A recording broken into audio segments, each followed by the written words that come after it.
Alright, ladies and gentlemen, I'm here today to talk to you about my necromancer. It seems to be going towards a minion overload build, but it works really well at melting down bosses in the end. We work with skeleton mages, summon raging spirits, and then also specters and zombies. Zombies are kind of just there to be your protection, your guard. Your skeletons are there to be your mages, and your specters are there to just blast people. As you see, they are the solar guards, and they're really good at blasting people if set up correctly. In the end, I guess SRS, or Summon Raging Spirit, is sort of going to be the main damaging skill. We're probably going to put it on a totem so that I don't have to stay still while casting it, giving me more freedom to dodge and stay alive, which is extremely important as you don't want to get hit. In endgame, you technically want resistances all the way up. I personally don't really care about resistances, but for the standard person who's not used to dodging and running so much and fighting this way, I would definitely suggest it. As you can see, I got about 5,000 health, 1,000 mana. Let's see, where are my stats? 366 strength, 268. This is by no means done. I still got to get my strength up. I still got to get the proper gear. The only thing that I have proper right now is the Baron. That is, of course, going to be the piece this build's going to be focused around, as it raises your minion strength with your strength. Half of it, but still. Like I said, I got the Vis Mortis going on. It's just, like I said, for the Spectre until we get endgame. Endgame, we're going to be making a chest piece, a staff, some boots, all to our own spec, and everything else is kind of whatever. Doesn't really matter too much, because like I said, your resistances don't matter too much, because you're not supposed to be even near the fight. You're supposed to be on the outside of the fight, kind of directing and, you know, commanding your army to run in and kill for you. And you have your Royal Guard, like I said, to protect you, which is going to be the zombies. You can give them more health if you need them to survive more, or you can make them hurt people. It really doesn't matter. They're very easy to summon. You just need a dead body. The Spectres is really what you're gonna want to have a lot of health on, so that way you don't have to run and find the right Spectres or summon, you know, the Desecrate with a whole bunch of random bodies, hoping that you find the right Spectre and that you're in the proper zone. If you go to your hideout, it's a lot easier with Desecrate to raise what you need, but in the end, like I said, you don't want to have to raise anything. Plus, you want the extra room on your skill bars. Let's see, anything else? Oh, we'll go back to the skill tree. Basically, as you can see right here, as I go all the way up, get the Spectre at the top. These gems right here, right here, and right here are going to be your skeleton mages. They're going to be both Dead Reckoning jewels. You only need 2 because we're only going to have 10 minions, so it's perfect. Let's see, you want to go down here and make sure you get Grave Pact. You want to well, eventually you want to get all the minion damage first, so that way you don't really have to worry about gearing up, and they do everything for you. You really don't need anything. So all the minion skills, all the main ones, I would definitely get on this side. The ones that have health on them, I wouldn't care too much about. Health isn't too important on the minions, because a lot of them are going to die. And eventually I plan on getting this anyway, so that when they die, they explode, and it's going to be hell for anyone that gets near. 33% of the life, they have about 10,000 health, so that's like 3,000 a pop. And if they're popping off 5 of them at a time, that's 1,500 damage that is done in an area of effect. But like I said, this isn't a definite, this is sort of optional. You don't really need to care about it too much unless you're just trying to optimize. And it's not really an optimization, it's more or less convenience, to be honest with you. Now, as for your Abyss gems, let's see, is this a good example? No. I mean, that's sort of a good example. The Idea Perfect one is going to be something, I believe... not that one. It's not that one. Don't listen to me just yet. Your Idea Perfect one should be... Well, okay. For example, it's going to have the minion damage. It's going to have life. I have another one somewhere that has all that, plus, I believe Yeah, well, that one's kind of crappy on the minion damage. You want at least 19 to 18% minion damage. That cast speed's nice on it, though. I mean, cast speed plus minion damage on the same thing. Kind of OP, kind of best in slot, in my opinion. If it has health, even better. They're probably worth, to me, they're worth about an Exalt. I don't pay a crap ton for these. I refuse, because they're such little pieces, and really you should only be paying Exalt or more if you're going towards an endgame piece. But, I mean, it is nice to have something like that, but, I mean, honestly, people go attack speed and stuff like that. It's just not as important as the percentage damage.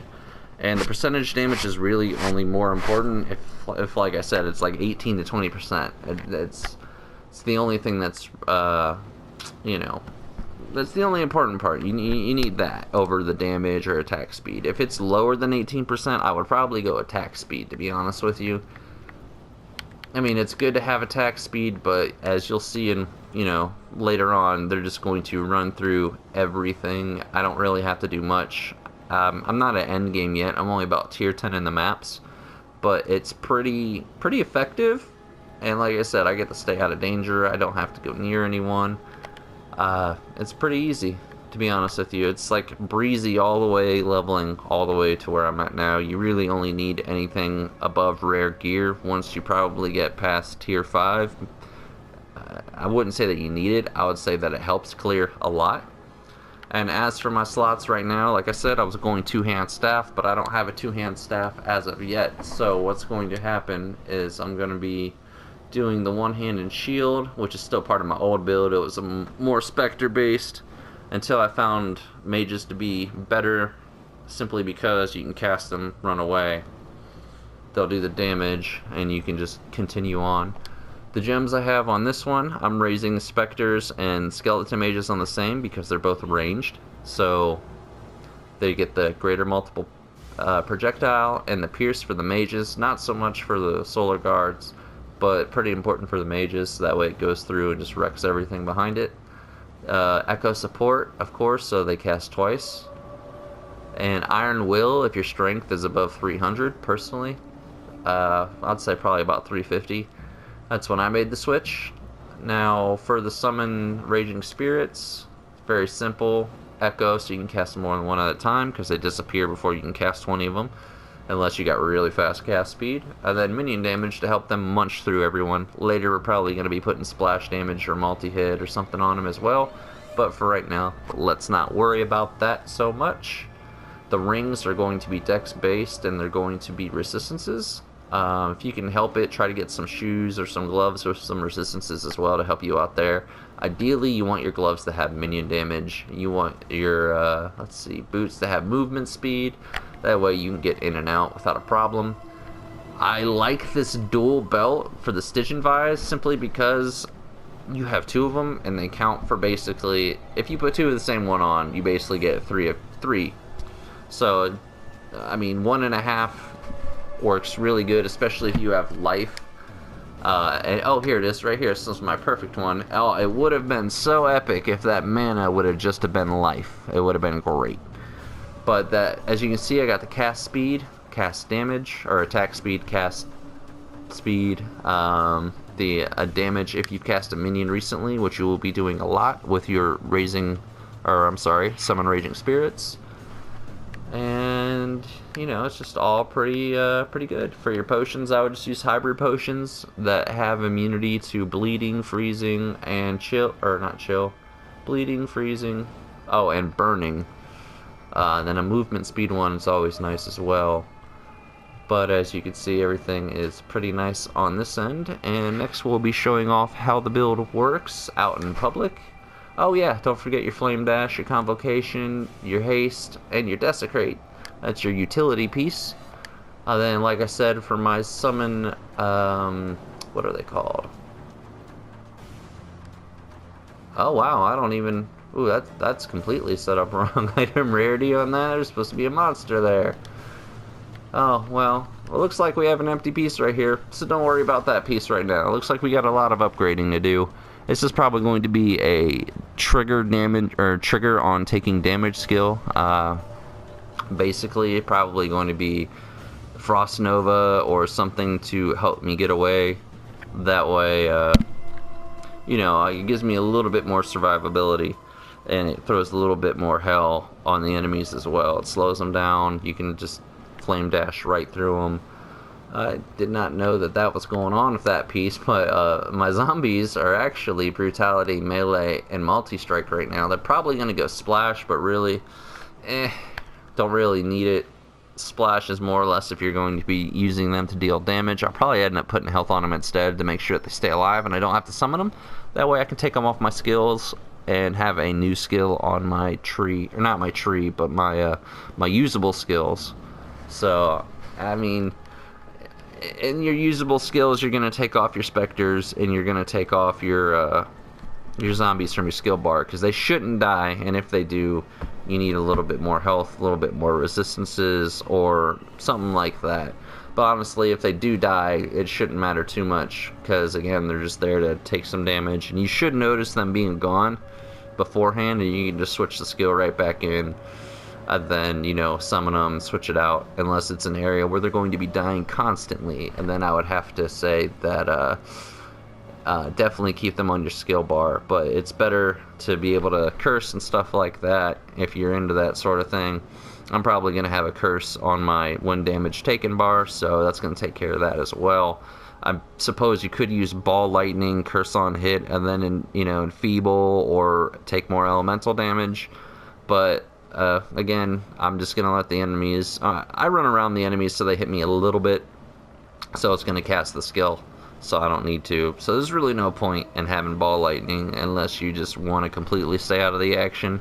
Once you get to about 5,000 health, that's no longer an issue. You don't really need to stay out of the action too much unless it's a high damage elite or boss enemy. But anyway, we're going to go ahead and do a little field test. Alright, so now we got the build going. We're getting started up around 10, rare. It's not too terrible. Kind of wanted the worst possible situation that they could have gave me, but unfortunately that didn't happen, so we're just going to go with this. So far, when it comes to reflect and things like that, I haven't noticed any damage being reflected to me. I think it gets reflected to my minions, if anything. So I don't really think you have to worry about reflect maps. Not 100% sure, but like I said, if I am getting damaged, I must be replacing it faster than I'm taking the damage, so really, it doesn't really matter if it is getting reflected too much. Oh, look at the minions, so impatient, just ready to eat something. Let's go. Alright, so basically, you just want to lead with your minions off screen. Whenever you suspect that there's going to be some people, you just go ahead and cast them first. And then they rain down hell. It's not technically important to do, but it is to keep you alive a lot better. It kind of slows the run down a little bit, but until you're comfortable in an area and you're not afraid of dying, I would say just go ahead and, lead with the minions first until you get a zone or an area that you feel that you're very in control with, which comes pretty easily as long as the modifiers on rares or on rare maps don't tend to be too volatile. But as you can see, they're pretty much taking care of everything, and as long as I stay away from the battle, there's not really much damage to be taken. You can go near battle if you'd like, but I prefer to stay on the outside. Ooh, so I can cast inward, like right here. That way I let all of them just take the blunt of the damage. They actually do a pretty good job taking the damage. Ooh. And then whenever you get into situations like that, you just instantly call your monsters to you with the convocation. I believe is what it's called. I could be wrong. That's what I call it, though. I don't really care. So, as you can see, the clear speed's alright. It's not probably top tier, but ooh, you literally just let your monsters take control of everything. it's pretty easy build, pretty kind of, I mean, there's not really much to be scared of, to be honest with you. I suppose you don't want to be in small areas and small rooms with people that do a lot of AoEs. I mean, that's kind of a given, though, for anybody. You don't want to stand in AoEs. It's really not rocket science, so...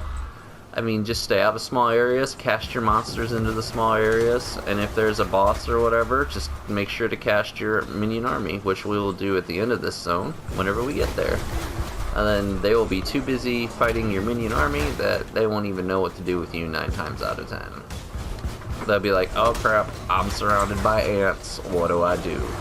And the best part is, a lot of ants is a problem. 1 or 2 ants, not really a problem. But once you start overwhelming, or they overwhelm, it's pretty lethal, to be honest with you. Just the overwhelming in general is a lethal tactic if you're able to manage it and keep it going. But as you can see, my mana does not go down. I'm basically casting these things for almost free. You don't really have to worry about too much. I guess mana regeneration is key for that. It makes my potion of rarity, or whatever it's called, that increases my rarity chance, really useless. Like, I used to be able to do it because my mana was really slow, but once I made a few changes to my tree, as you saw earlier, ooh, this guy's gonna put up a fight. Alright, well, let's just summon some skeletons and then they'll finish him off. As you can see, he's just melting away. There's not really much he can do except for stand there. I didn't even have to cast my main group yet. Like, you haven't even seen the thunder yet. You just seen the beginning. You see a little bit of lightning here and there. No thunder just yet. We're getting there. Yeah, see, I can just walk through the fireworks and be perfectly fine, unharmed most times.